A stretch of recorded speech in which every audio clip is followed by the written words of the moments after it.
अच्छा, इस वक्त मैं नाज़िमाबाद की तरफ मौजूद हूँ और नाज़िमाबाद ये ज़ियाउद्दीन हॉस्पिटल के बिल्कुल पास यहाँ पर जो है चंद दिनों पहले ऑपरेशन हुआ था, इंक्रोचमेंट ऑपरेशन, और यहाँ पर जो है मलबा ही मलबा मौजूद है। लोग अपने अपने घरों से जो इजाफ़ी सरिये हैं, इजाफ़ी जितने भी मलबे हैं उनको हटाने की यहाँ पर कोशिश कर रहे हैं और पूरी फैमिलीज़ यहाँ पर मौजूद हैं जो अपने घरों को दोबारा से बहाल करने की, रिहाइश के काबिल करने के हवाले से जितना भी इक़दामात हो सकते हैं वो यहाँ पर कर रहे हैं।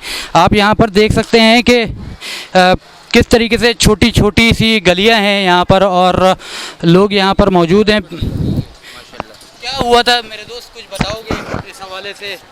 दरअसल ये जो है ना माशाल्लाह 40 साल से ये आबादी है, ये 40 साल से आबादी थी, लेकिन बात ये है कि कुछ वजूहात की वजह से ये जो है ना ट्रैफिक की वजह से कुछ ये इन्होंने गवर्नमेंट ने तोड़ी है ये जगह। बाकी ये कि हम ये चाहते हैं इनको कम से कम मुआवजा दिया जाए, ठीक है, इनको 120 गज का केडीए लीज इनको प्लॉट दिया जाए। अच्छा, ये लीज थी पहले से? जितना नहीं लीज, दरअसल हमारे पास सिर्फ स्टैम्प पेपर था, स्टैम्प पेपर पे थे हम, स्टैम्प पेपर पे जी। ये हमारी जगह टूटी है, देखें खंडरा भी देखें, हम सही है बेच रहे हैं ये इसी वजह से। अच्छा, जो कहा जाता है कि आवाम कहती है कि गलत तोड़ा गया, ठीक है, यहाँ पर मैं देख रहा हूँ कि लोग कह रहे हैं कि गलत नहीं तोड़ा गया, मगर कम से कम जो है थोड़ा सा टाइम ज़रूर देना चाहिए था। नहीं बिल्कुल बिल्कुल, देखें हम पाकिस्तानी शहरी हैं, ठीक है, इस पाकिस्तानी शहरी होने के नाते हमें कम से कम 1 साल का टाइम देना चाहिए था, ठीक है, 1 ईयर, 1 साल हमें टाइम देते ताकि हम अपनी जगह खाली करते और वो आराम से निशान लगा के वो चले जाते। 1 साल बाद वो तोड़ देते हमारी जगह। कमरे बने हुए थे, क्या बने हुए थे? पार्किंग बनाई हुई थी आगे की तरफ, क्या कुछ किया हुआ था? ये दरअसल कमरे भी बने हुए थे और दुकानें भी थी हमारे होटल बने हुए थे, बाकायदा होटल बने हुए थे और हमें बाकायदा होटल बने थे, पीछे घर थे हमारे कमरे, लेकिन फिर भी कम से कम जो है मैं जो आपको कहना चाह रहा हूँ कि कम से कम हमें 1 साल का टाइम देते ताकि वो आराम से तोड़ के चले जाते। मगर सर एक चीज़ मैं ये जानना चाहूँगा कि क्या ज़रूरत पड़ती है जब हमें कोई भी खाली हिस्सा दिखता है वहाँ पे हम दुकानें बना लेते हैं, पार्किंग बना लेते हैं, कमरे बना लेते हैं, क्या वजूहत हैं, क्यों हम जो है कानूनी तौर पर रहने को तैयार नहीं है? दरअसल बात यह है कि हमारी जितने भी लोग हैं ना, 1 फीट भी जगह हो ना तो वो हब्स ख़त्म नहीं होती हमारे में।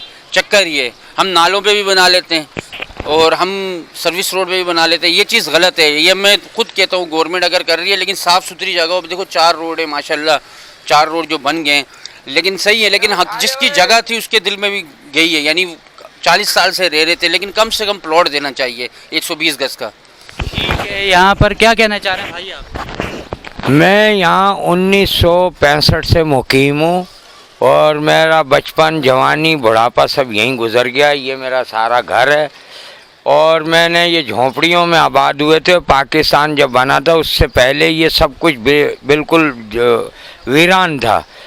वो ये अगर ये कह इन्होंने आके फर्स्ट एड किया, मैंने इनसे कहा कि गवर्नमेंट से, डीसी से भी कहा, उन दूसरों से भी कहा, एसी से कहा 1 घंटे की मोहलत दे दो, हम अपना मटेरियल निकालें। उन्होंने एक्सीवेटर चला दिया।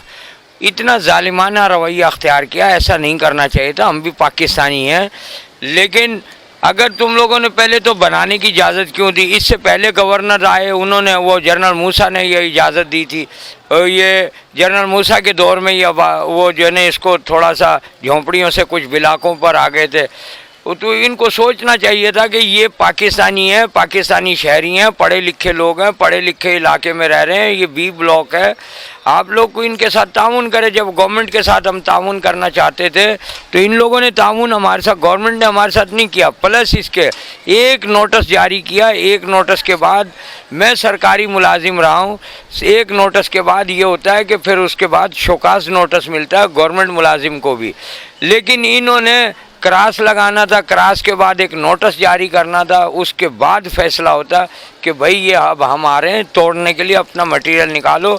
जब नदी वालों को पैसे दिए गए, सब कुछ दिए गए, वो तो मेरे सामने आबाद हुई हैं।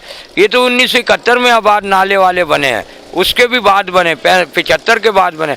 हम तो 65 से हैं भाई, हमें ना पैसा मिला, ना हमारे को प्लाट का कोई आसरा मिला। अब हम मकान किराए पे रह नहीं सकते, पेंशन में मैं गुजारा नहीं कर सकता। अब मेरे को 12,000 पेंशन मिलती है। बताएं इसमें मैं 6 बच्चे कैसे पालूं? अभी आपके पास जो प्लाट है वो कितना कितना बड़ा बचा है, कितने कमरे बचे हैं? देखें, एक कमरा बचा है, एक कमरे में 12 आदमी हैं, 12 बच्चे हैं। अब बताएं, बेटियों का मामला है और घर का मामला है।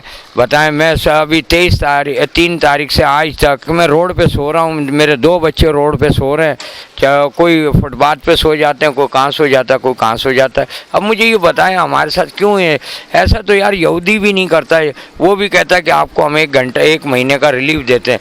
1 साल की भी नहीं दो, हमें 1 माह की भी दे देते तो हम अपना कुछ ना कुछ अपना दिफा करने में कामयाबी हासिल कर लेते।